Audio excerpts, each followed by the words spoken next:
Kishilik huquq kuzatish tashkiloti yangi e'lon qilgan dokladida Xitoyning Uyg'ur va boshqa musulmonlarga qaratilgan ta'qib qilish doirasida bir xil yanfon yumshoq detalli orqali kishilarning shaxsiy uchurlarini to'playotganligini o'tirib qo'ydi.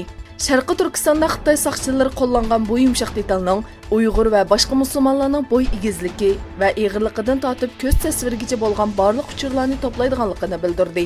Dokladda doiralarning 36 xil ish harakatini alohida ko'rsatganligi, bularning kishilarning qo'shnilar bilan bo'lgan munosabatlaridan tortib, aqli iqtidorli telefon shiltishi, masjidga pul iyona qilgan yoki qilmaganligi, normadan oshirib tok shiltishi qatorliqlarni o'z ichiga olganligini bildirdi.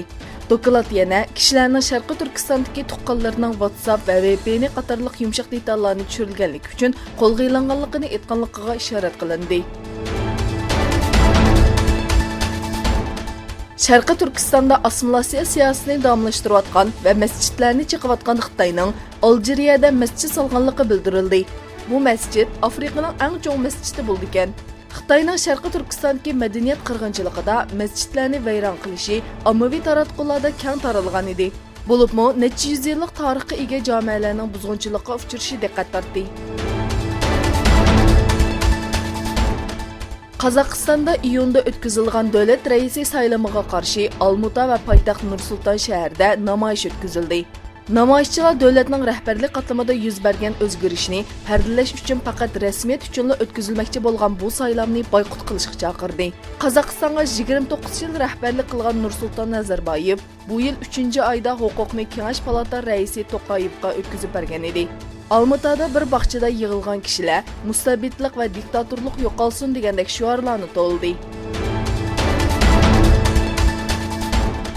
Xitoy doiralariga istixborot uchurlarini ta'minlash orqali Markaziy istixborot idorasi CIA xodimlarining o'ldirilishiga sabab bo'lish bilan ayblangan sobiq CIA xodimi Jerry Chunshengli jinoyatini e'tirof qildi.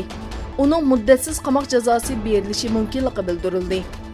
Sud mahkamasining bildirishicha, 54 yoshli Li 2017-yili Markaziy istixborot idorasidan ayrilib, Hong Kongga kelgan. 2010-yili Xitoyning ichki istixborot amaldori bilan ko'rishgan. Ular har bir ma'lumot uchun $100,000 berishni va umr bo'yi beqishga kafolat qilishni va'da qilgan. Buning bilan 2010-yildan 2013-yillar orasida uning hisobiga $100,000 urilgan. Li 2018-yili 1-oyda Hong Kongdan Nyu-Yorkka kelganda aeroportda qo'lga ilingan. Aylardan buyon ig'ir siyosiy krizga petib qolgan va Amerika qo'llayotgan o'qituvchilarning harbiy o'zgarish qo'zg'ash urinishini boshdan kechirgan Venesuelada prezident Maduro askarlar bilan yurish orqali kuch ko'rsatdi. Poytaxt Karakasning janubidagi bolivarchi qurolli qismlarning bazasini ziyorat qilgan Maduro yuzlarcha askar tomonidan qizg'in kutib olindi. Maduro askarlarga xitob qilib, asosiy qonun va qonunlar asosida birlashgan bolivarchi qurolli qismlar xoinlarga va harbiy o'zgarishga qarshi kurash qilishi lozim dedi.